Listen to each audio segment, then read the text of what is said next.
Arrancamos, chicos, podemos compartir pantalla.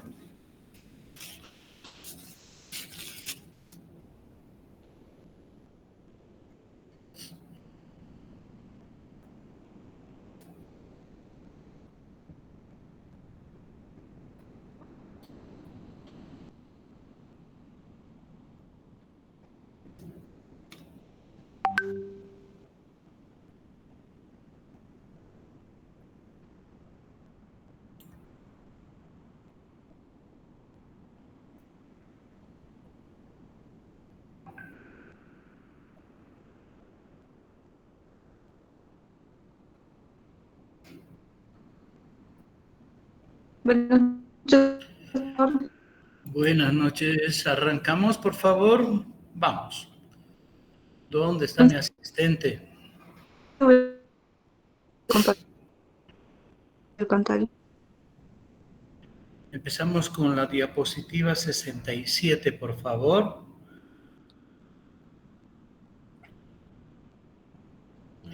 Sí, excelente. Pon la pantalla completa.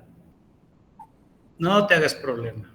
La mía también está más lenta, que aburre ya. Bueno, chicos, buenas noches. Bueno, ya hemos visto los procedimientos diagnósticos, exámenes complementarios, y no existe valoración nefrológica si es que en el curso de una evaluación de la función renal no estadificamos la función real del riñón. A ver, esperaremos la imagen.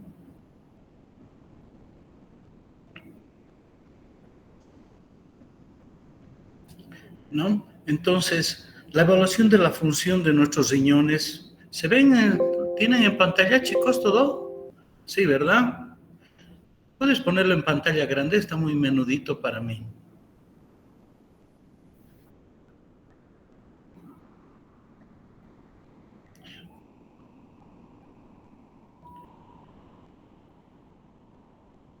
Hola. ¿Puedes ponerlo en pantalla grande, por favor, o completa?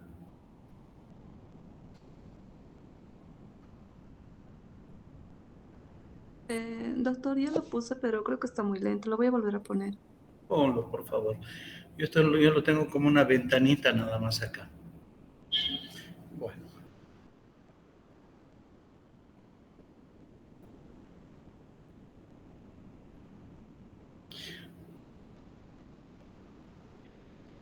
Pero si todos lo tienen bien, no hay problema, ¿eh? Yo tengo acá la ayuda de la pantalla. A ver.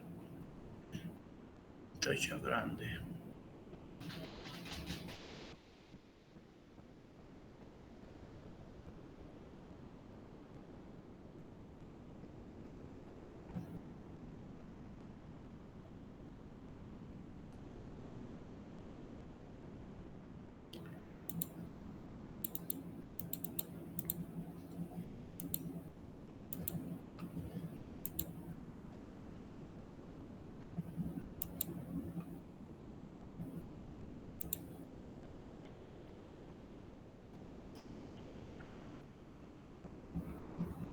Jessica, si todos tienen pantalla allá, no habría problema. Yo tengo ayuda acá en la computadora.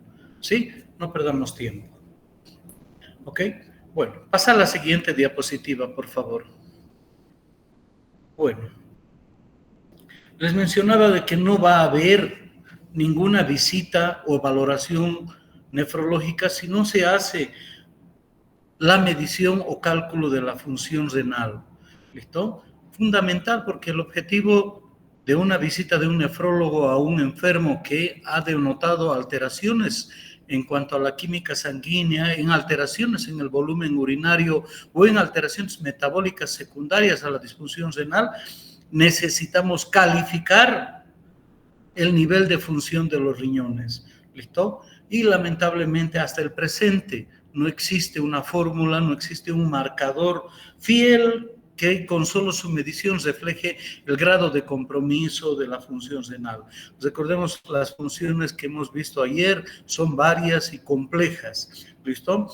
Así que desde el punto de vista de sus funciones al riñón podemos valorarlo por la perfusión, por la filtración, por la excreción de solutos, por la reabsorción, por el nivel de acidificación tubular y aplicarle pruebas de dilución o concentración en la orina. Todas estas funciones pueden ser valoradas independientemente, pero son muy complejas. Es difícil hacerlas en un consultorio clínico. Por tanto, estas pruebas las vamos a hacer de manera de estudio o aplicación de los mecanismos de regulación de la función renal. ¿Listo? Todas estas son difíciles de aplicar. Y lo único que tenemos al presente, y ustedes están obligados a conocer, ¿listo?, es la excreción de productos nitrogenados. ¿Cuáles son estos productos nitrogenados? La creatinina y la urea. Conociendo los valores normales y conociendo la vía metabólica que tiene la creatinina y la urea, nosotros podemos practicar a través de fórmulas o medición en orina de 24 horas la depuración de creatinina, que va a tener sus variables como vamos a ver. La depuración de urea en 24 horas. Luego existen pruebas que requieren la aplicación de radioisótopos, la gammagrafía con tecnesio de TPA, con cromo radioactivo, etc. Y por último tenemos la evidencia de la disfunción renal, que es la biopsia renal percutánea. Acuérdense que toda enfermedad renal, antes de la tercera semana, si no se ha detectado la causa de la insuficiencia renal, debe practicarse una biopsia renal percutánea para detectar el nivel de lesión que tienen nuestros riñoncitos. Y acuérdense de que no, al ser un órgano de complejas funciones, no existe un solo marcador que señale el norte o decir que el riñón está siendo afectado. Todas las enfermedades agudas o crónicas van a determinar en un momento la aparición de muchos signos, síntomas, manifestaciones, algunos o todos. ¿Listo? Como ser la disminución del filtrado glomerular medido a través de una fórmula, la presencia de proteinuria que tendrá un rango nefrótico o no, la presencia de hematuria glomerular o tubular, alteraciones hidroelectrolíticas del metabolismo del sodio, del calcio y del potasio, ¿listo? Alteraciones en el volumen urinario, que son las más características. Cuando analicemos lesión renal aguda, vamos a ver que el estudio del volumen urinario es un parámetro bastante sensible para detectar la enfermedad renal aguda. Luego, las características físico-químicas en la orina y el análisis del sedimento urinario. Todos estos análisis deben ser la práctica clínica rutinaria de cualquier profesional en salud para determinar una disfunción a nivel de los riñones. La próxima, por favor. Bueno, 3 pilares fundamentales tienen los riñones para trabajar dentro de un rango normal. Primero, la integridad anatómica, es decir, la integridad de la nefrona. Y hemos dicho que nacemos con 1,5 millones y a 2 millones de nefronas, ¿listo? Y con un tamaño estándar de 9 a 12 centímetros de diámetro longitudinal y una corteza de 15 a 25 milímetros. Si detectamos algún paciente con riñones reducidos de tamaño o reducida la corteza, pues estamos frente a una reducción de las unidades funcionales. Ya estamos frente a un daño anatómico y, por tanto, tenemos que diagnosticar una enfermedad renal crónica. El segundo pilar es la mantención de la perfusión sanguínea. Muy importante recordar de que el riñón recibe el 20% del gasto cardíaco. En gramos por tejido, mucho más que cerebro y miocardio, 1.250 mililitros. Y fundamental para demostrar la eficiencia de su función, la permeabilidad de las vías excretoras. ¿Listo? Por tanto, esos 3 pilares fundamentales pueden ser afectados.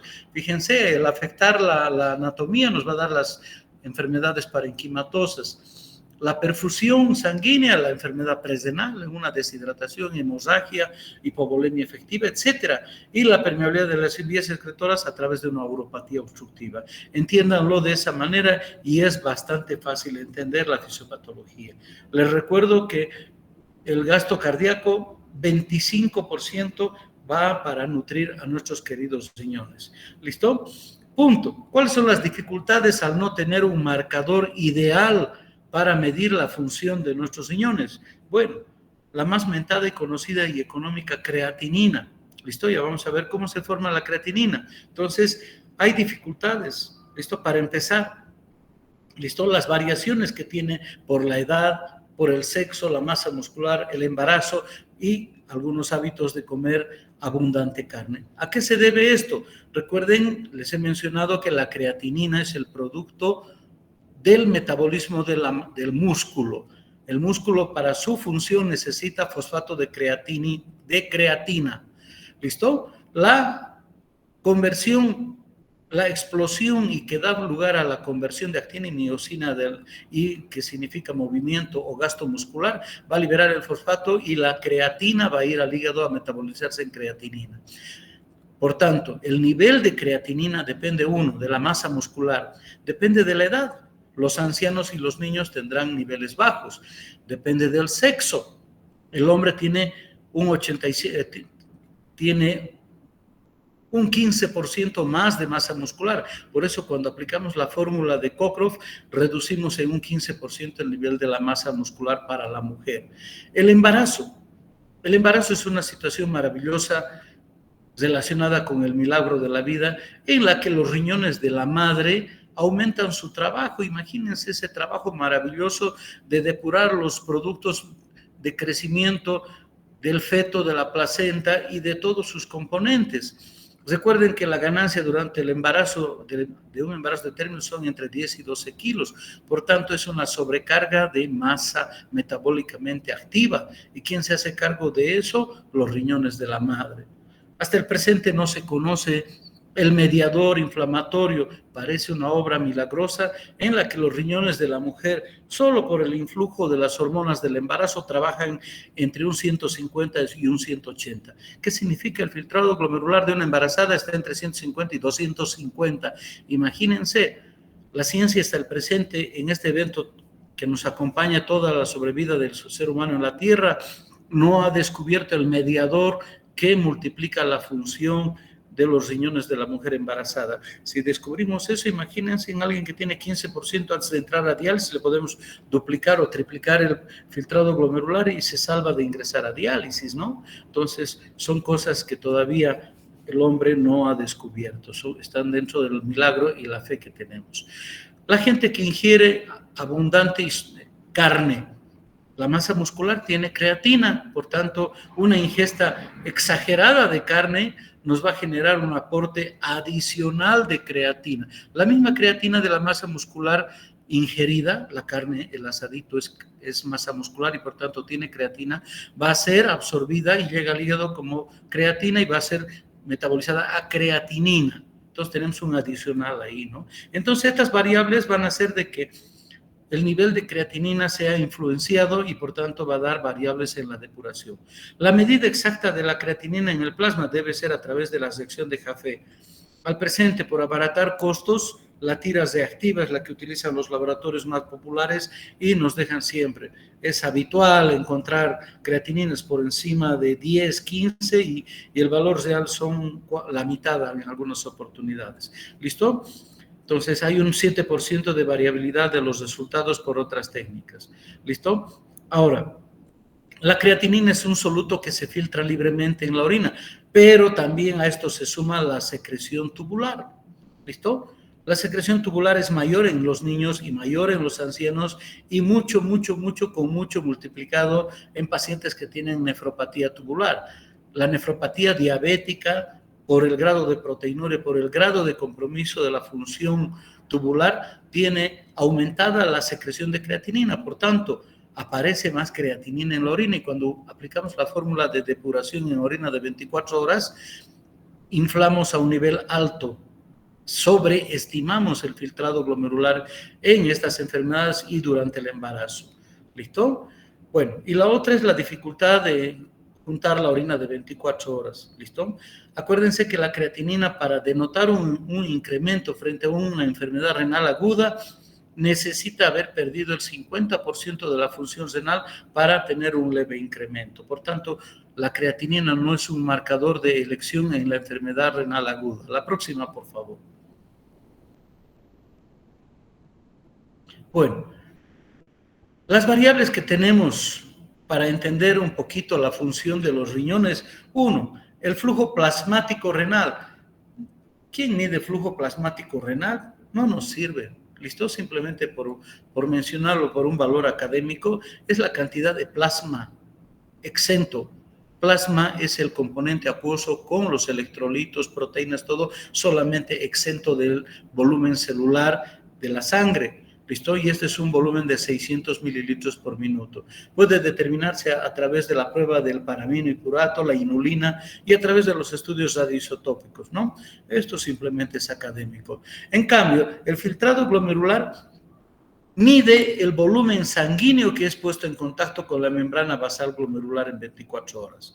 ¿Listo? Y habíamos mencionado, si el gasto cardíaco le ofrece 1.250 mililitros por minuto, entonces son 120 mililitros de sangre que le llegan por minuto al riñón, ¿listo? Y hacen 180 litros en 24 horas. Es decir, 180 litros de sangre pasan por toda la superficie, por todas las unidades renales de ambos riñones, ¿listo?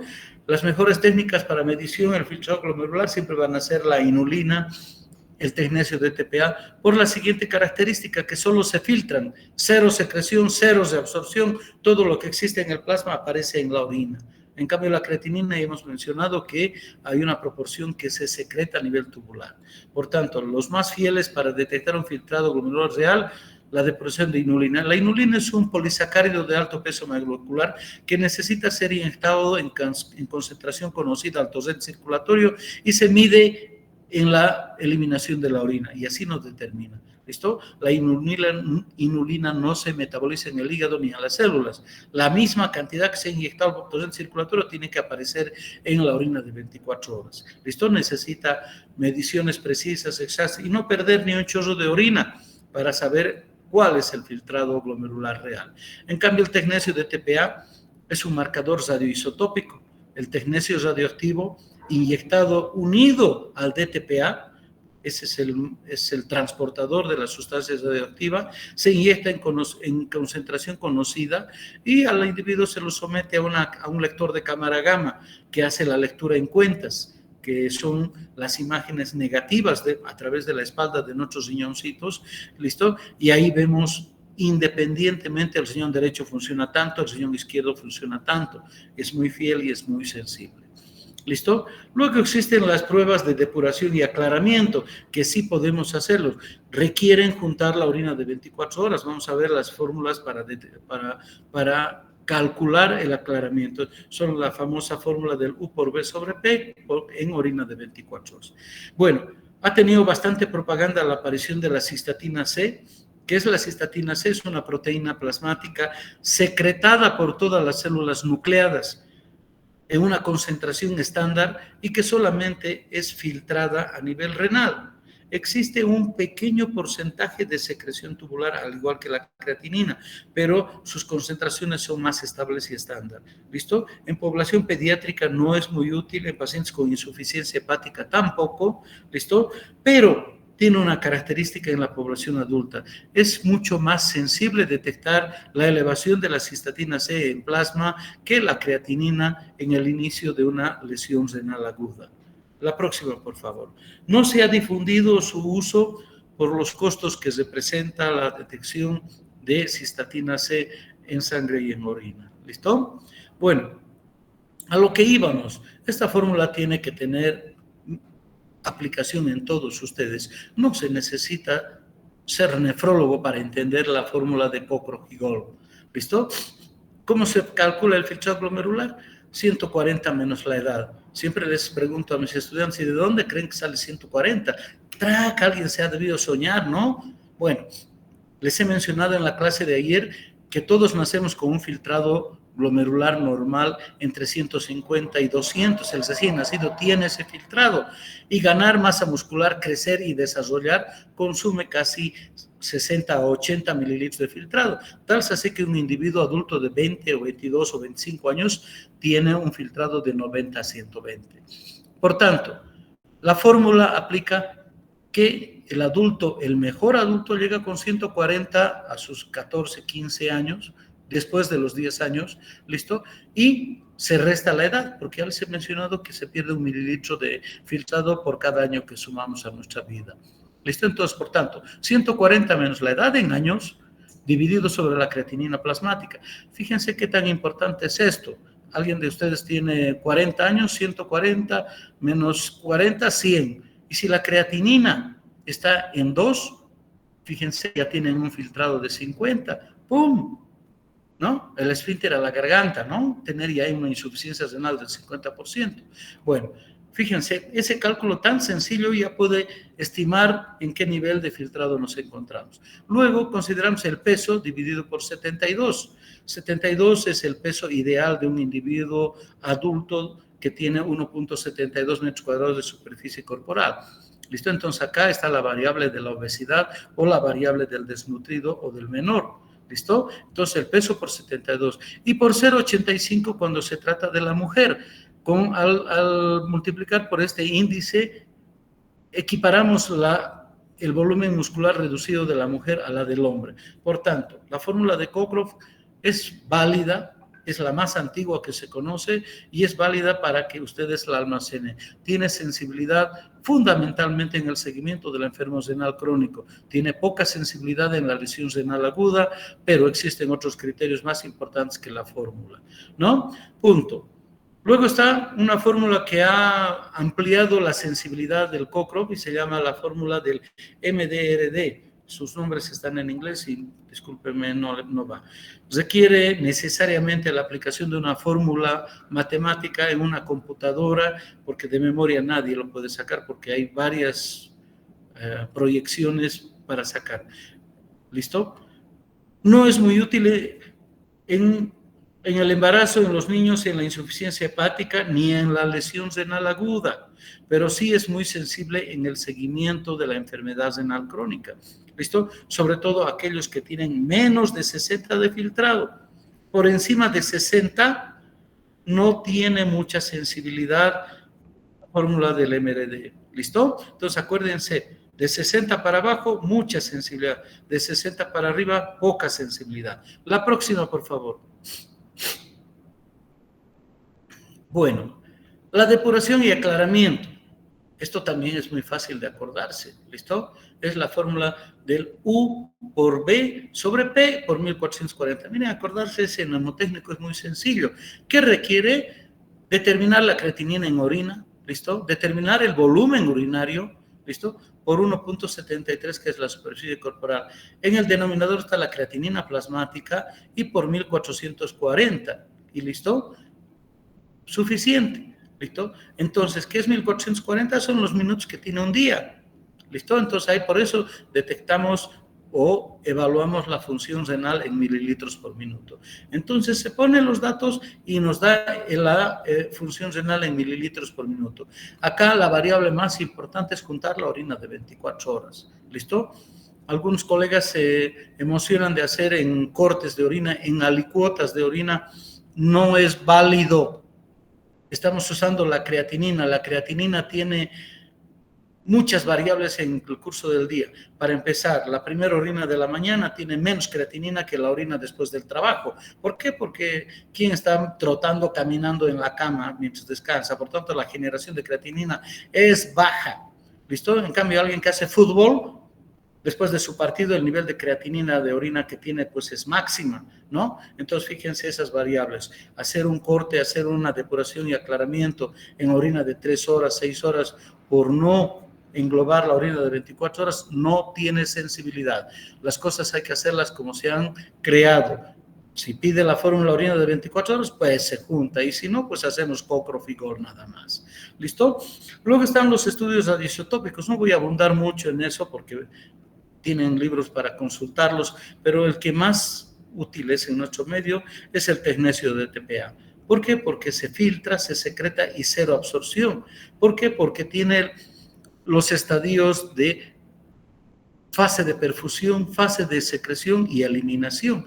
Y eso es captado por la cámara gamma que lee las cuentas que aparecen en la corteza, que aparecen en la vía urinaria y que aparecen en la vejiga y que se limpian luego de 2 a 3 horas que dura el estudio. Luego de 2 horas 30 prácticamente ya no existe el radioisótopo en el cuerpo y ahí se hacen los cálculos y se interpretan las imágenes. La próxima, por favor. Bueno, ¿qué es importante que ustedes dominen? ¿De dónde viene la creatinina? Ya les he mencionado, ¿listo? La creatinina es el resultado del metabolismo muscular.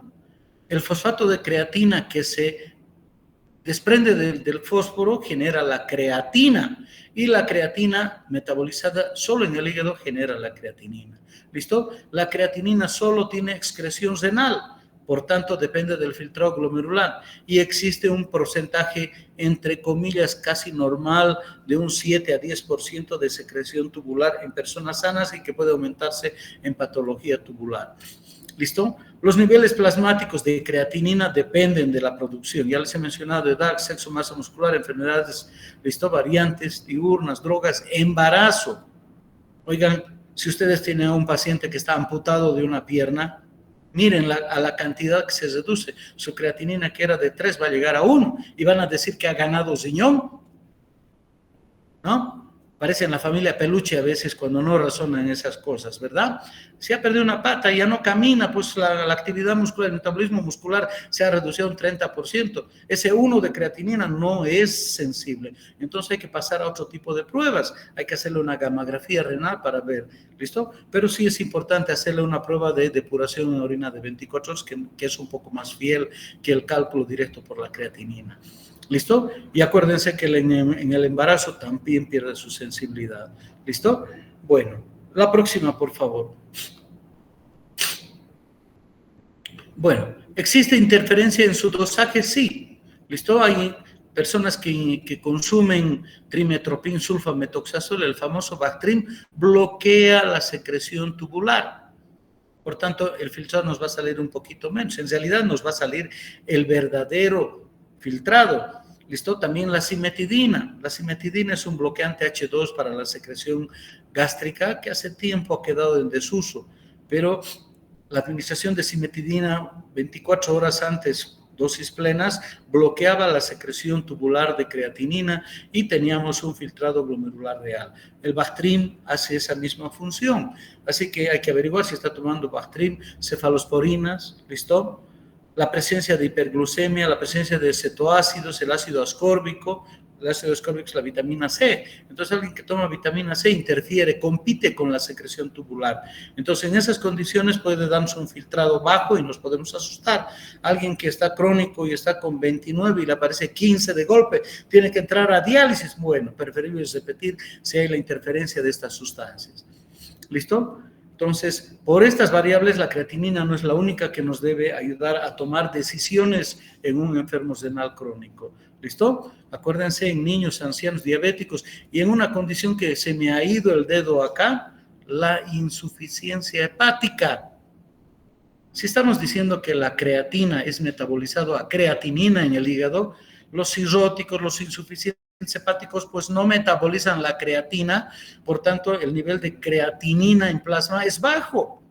Y si hacemos una fórmula de depuración o cálculo con la creatinina baja, pues estamos infravalorando la función de los riñones y puede que el paciente ya necesite diálisis. ¿Listo? Entonces, hay que valorar en la insuficiencia hepática. Entonces, esos pacientes con urea y creatinina bajas deben estar en programa de diálisis ya.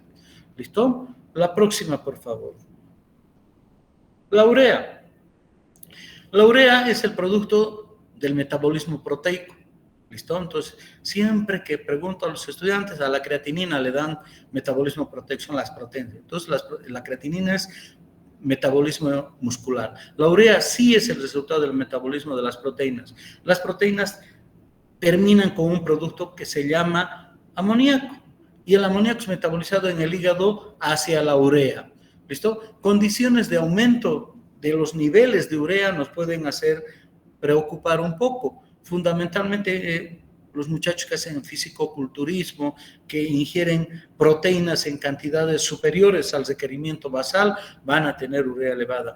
Personas que tienen el catabolismo endógeno elevado por el uso de corticoides, la prednisona multiplica el metabolismo de las proteínas, por tanto, va a elevar el nivel. Lo normal es hasta 25 miligramos puede subir a 30, 40, pero no más, tampoco va a llegar a 100 para indicar diálisis, ¿eh? Vamos a tener incrementos moderados por esa condición. La insuficiencia hepática, si estamos diciendo que el metabolito final de las proteínas es el amonio y este se va a transformar en urea en el hígado, la insuficiencia hepática no metaboliza el amonio, por tanto no hay urea en sangre. Drogas, el corticoide, fundamentalmente. Y acuérdense que la urea es un metabolito que responde a los mecanismos de adaptación a la hipovolemia. Es decir, si el paciente está con deshidratación e hipotensión arterial, a nivel del aparato yuxtaglomerular se estimula la secreción de senina, angiotensina, aldosterona. La aldosterona va a reabsorber sodio, agua y urea, además del ácido úrico, que son solutos importantes para mantener la osmolaridad plasmática y evitar la deshidratación. ¿Listo? Entonces esas condiciones hay que tenerlas en cuenta. ¿Listo? Y una condición es una molécula pequeñita, la urea, y por tanto va a subir filtración. El 100% de la urea pasa a la membrana basal glomerular. Luego, en el túbulo proximal y en el distal se reabsorbe, mediado por la aldosterona. Y también en el túbulo distal sufre un grado de secreción. ¿Listo? La próxima, por favor. Esas variables tienen que tenerlas para contar. Bueno, ya les había mencionado la cistatina C, que es producida por las células nucleadas. ¿Listo? Le han dado mucho valor en el diagnóstico precoz de la lesión renal aguda, porque no se afecta por los procesos inflamatorios, no se afecta por la malignidad, no se afecta por el sexo, la edad y la masa corporal. ¿Listo? Tiene valores normales de 0,5 al 0,98, pero esto es para un adulto. ¿Listo? Los menores de 4 años no entran en este score. ¿Listo? Se tienen que usar tablas de comparación. ¿Listo? Y en condiciones de insuficiencia hepática tampoco se puede utilizar. La próxima, por favor. Algo que nos ha sacado a la cistatina C del recurso es lo económico, ¿listo?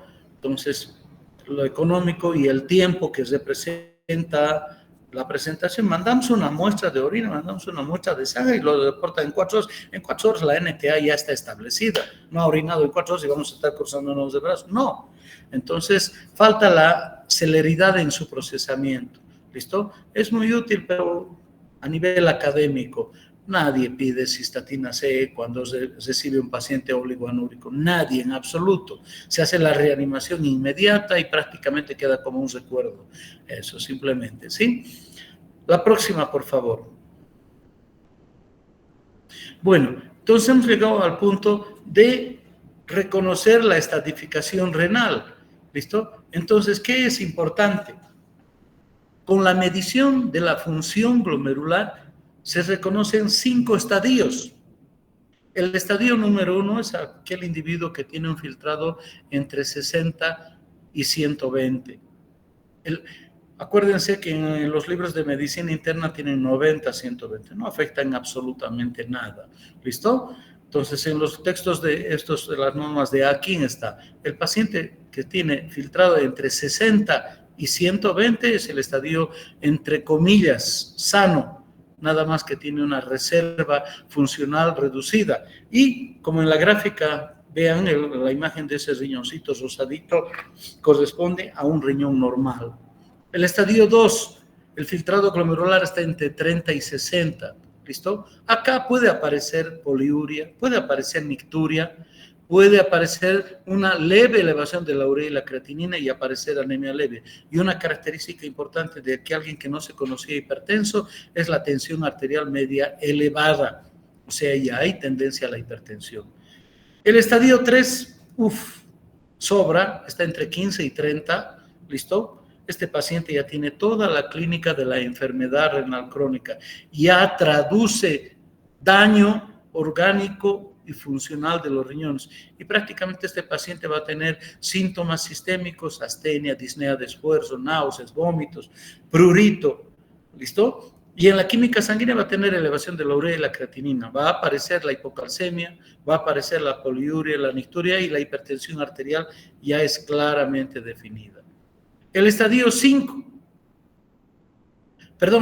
4 es el paciente que tiene un filtrado entre 5 y 15. La sintomatología es intensa, es el cuadro de uremia que llamamos, es el paciente que está en edema agudo de pulmón, en anasarca, en anemia severa con el potasio limítrofe, la urea por encima de 100 miligramos, la creatinina por encima de 6, el cálculo de su función nos da entre 5 y 15. ¿Listo? A este paciente le tenemos que indicar el inicio del tratamiento dialítico. ¿Listo? Entonces ese es el estadio 4. Y el estadio 5 es el que tiene menos de 5. Este paciente ya es dependiente del tratamiento dialítico, ya sea diálisis peritoneal o hemodiálisis. ¿Listo? Y al suspender esta terapia de sustitución renal, se produce la muerte, ¿no? Entonces, esta es la gráfica de estadificación de la función renal. Ustedes con los cálculos que hemos aprendido tienen que decirme en qué nivel está, en qué estadio está de su función renal. ¿Listo? El estadio 1 es una persona sana. ¿Listo? Puede tratarse de un monorreno o una persona completamente sana. Punto. Recomendaciones higiénico-dietéticas.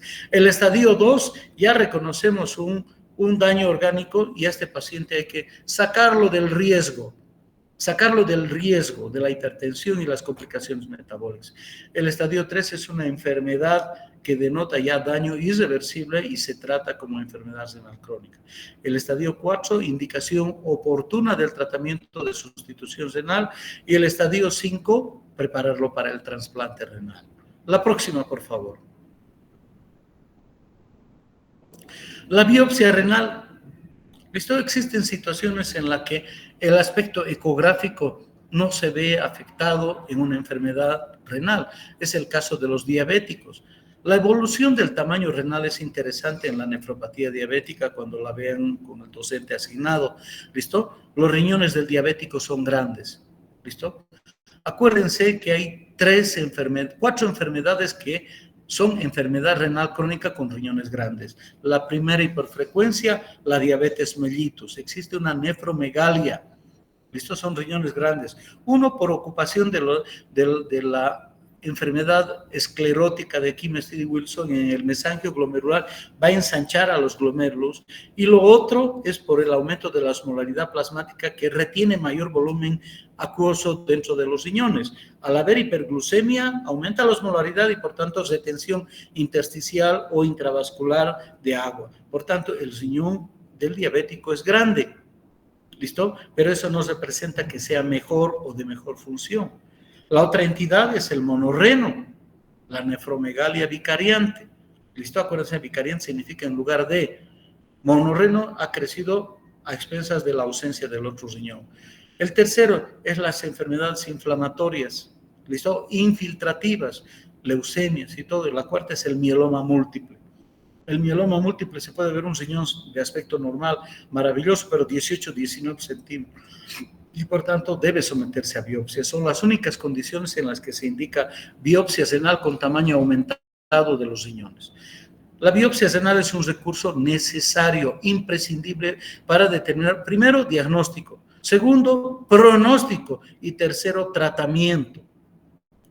Estamos hablando de enfermedad renal crónica, no estamos hablando de glomerulopatías. Prácticamente si un paciente tiene diagnóstico de glomerulonefritis, ya sea un síndrome nefrítico, sea un síndrome nefrótico, debe biopsiarse. No se acepta dar tratamiento de ninguna etiología a un paciente que no tenga diagnóstico anatomomorfológico del ovillo glomerular. En el caso de la caída del filtrado glomerular, sí se hace cuando el tamaño del riñón y la imagen se encuentran conservadas. ¿Por qué? Porque podríamos estar pasando por alto la posibilidad de algún tratamiento o un proceso inflamatorio. ¿Listo? Las nefritis intersticiales, un síndrome rápidamente progresivo, etcétera, o una enfermedad infiltrativa. Solamente cuando los riñones están reducidos de tamaño menos de 7 centímetros, ya no se hace nada. Adelgazamiento cortical y tamaño menor de 7 centímetros ambos riñones, no se hace nada. Ya el riesgo de complicaciones en un riñón crónico es mucho mayor. ¿Listo? Por tanto, la biopsia renal está indicada, la próxima, por favor, está indicada cuando el aspecto de la ecografía impresiona ser riñones sanos. ¿Listo? ¿Y para qué nos sirve? Fundamentalmente para hallar estos hallazgos. La imagen de la izquierda es un ovillo glomerular completamente sano.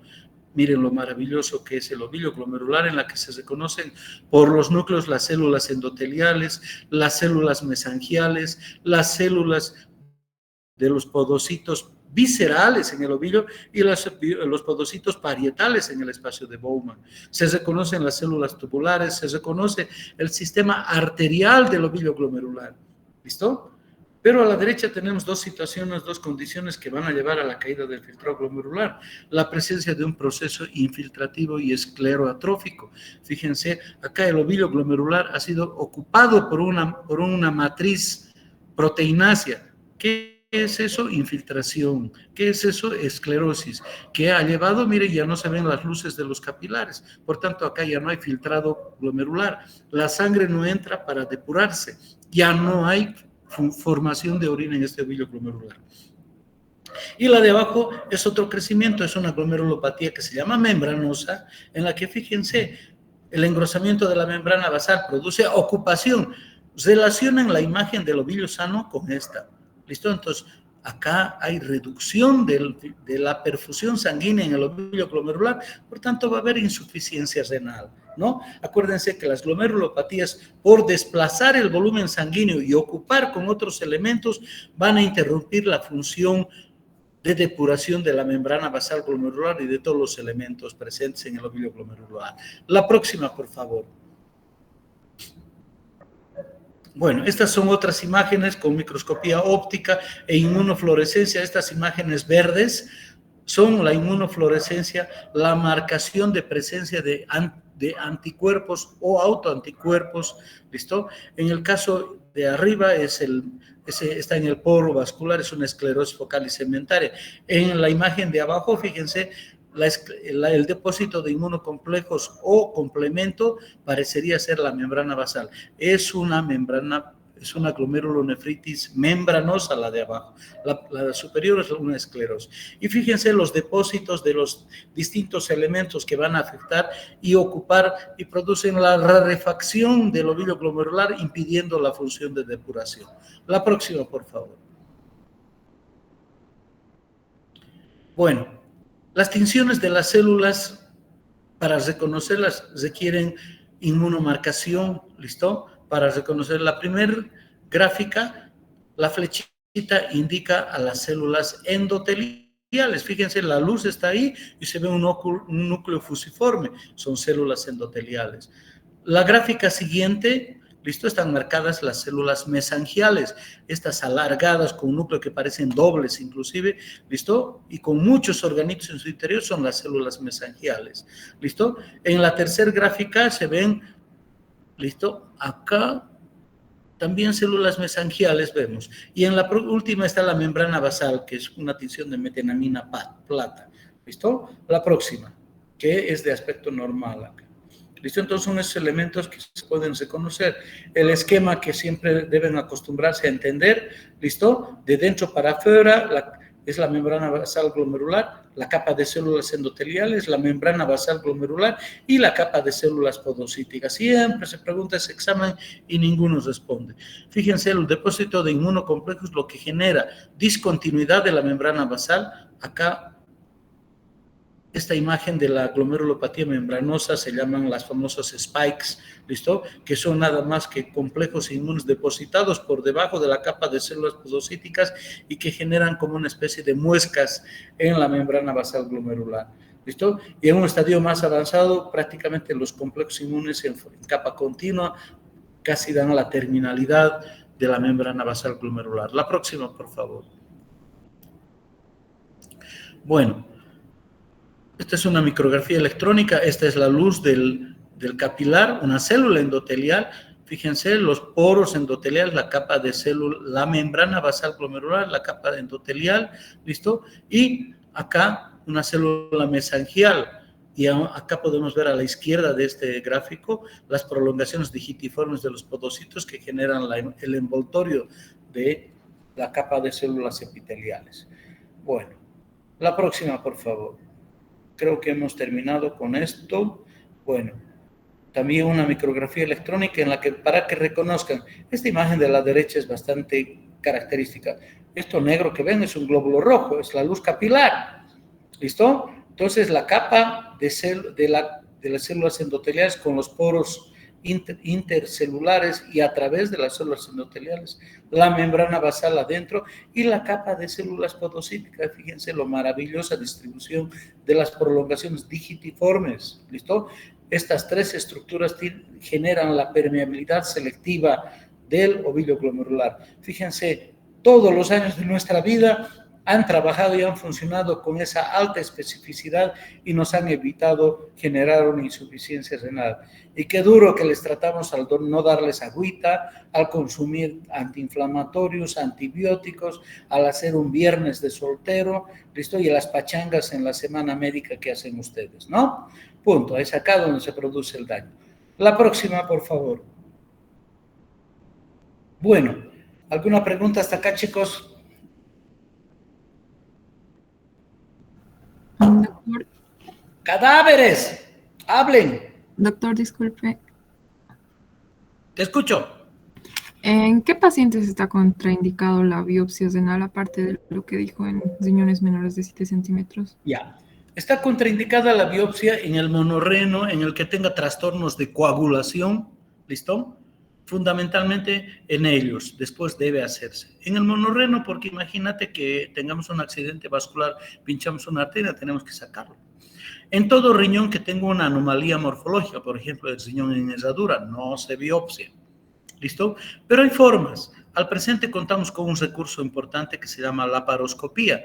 Obviamente que la laparoscopía pues son $5,000 adicionales a la biopsia, que vale 5,000 bolivianos, ¿no? Punto. Entonces, cuando urge el diagnóstico, pues podemos hacerlo a través de la vía laparoscópica y evitar complicaciones. ¿Listo? Sobre todo en población pediátrica, niños que se están tratando meses y años con esteroide, ya están cushingoides los niños y no hay respuesta, hay que hacer la biopsia. ¿Listo? Entonces, en esos niños la biopsia laparoscópica, punto, se hace y no hay complicaciones. ¿Listo? Entonces, la única contraindicación, uno, que el paciente no quiera, dos, que tenga algún trastorno de coagulación y tres, que sea monorreno. ¿Listo? En eso, bueno, hay bastante historia, los testigos de Jehová, bueno, los respetamos. ¿Qué más? Y riñones chicos desde ya, ¿no? ¿Algo más, chicos? Doctor, Dale. doctor, una pregunta respecto a una biopsia. Ya. Si en la biopsia renal, o sea, el diagnóstico sale una glomerulonefritis membranosa, Ya. ¿qué procede, doctor? Primero, descartar la presencia de autoinmunidad. ¿Listo? La glomerulopatía membranosa existe una primaria que reconoce autoinmunidad y una secundaria que no tiene autoinmunidad. ¿Listo? Y segundo, depende de la edad del paciente. En población pediátrica, la glomerulopatía membranosa no se trata. Y ECA y un poquito y olor de prednisona se le da porque revierte espontáneamente en población pediátrica. En cambio, en el adulto hay que encontrar los factores de riesgo para progresión de la enfermedad renal crónica. La proteinuria masiva.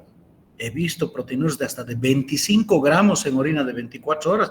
A ellos hay que biopsiar. ¿Listo? Es fundamental. Cuando lean ustedes la glomerulopatía membranosa en sus textos, van a ver que existe evolutividad del daño de la membrana basal glomerular. El estadio 1 nada más es un poquito de anticuerpos por debajo de los pies de podocitos. En el estadio 2 ya se forman los famosos spikes. En el estadio 3 se rompe a la membrana basal glomerular y en el estadio 4 se han comido a la membrana basal glomerular. Y ahí es irreversible.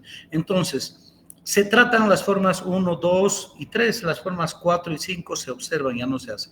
Por tanto, se encuentra población de alto riesgo de desarrollo de enfermedad renal crónica, que serían las formas 1, 2, 3 de la biopsia. El varón lamentablemente sucumbe más que la mujer. Proteinuria masiva y caída de filtrado glomerular en el momento de la biopsia. Entonces, la biopsia se efectúa para determinar el estadio en que se encuentra la glomerulopatía membranosa, ¿listo? Y también hay presencia de autoanticuerpos en la forma primaria. No tenemos laboratorio en el medio de detección de autoanticuerpos, pero sí hay inmunofluorescencia que nos ayuda mucho en la biopsia. La biopsia es importantísima en la glomerulopatía membranosa para definir pronóstico y diagnóstico, ¿listo? En cambio, en pediatría, y ECA, antiinflamatorios, y se curan solos, lo que no pasa en el adulto. ¿Listo? Es una glomerulopatía crónica que antes de 10 años terminan todos en diálisis, todos, si es que no se han muerto antes. La glomerulopatía membranosa se acompaña de alto riesgo trombótico. ¿Listo? En la consulta de glomerulopatías en la residencia ves un individuo joven con las 2 piernas hinchadas y una TBP de diagnóstico. Esa es una membranosa y punto. ¿Ok? Vamos. ¿Qué más?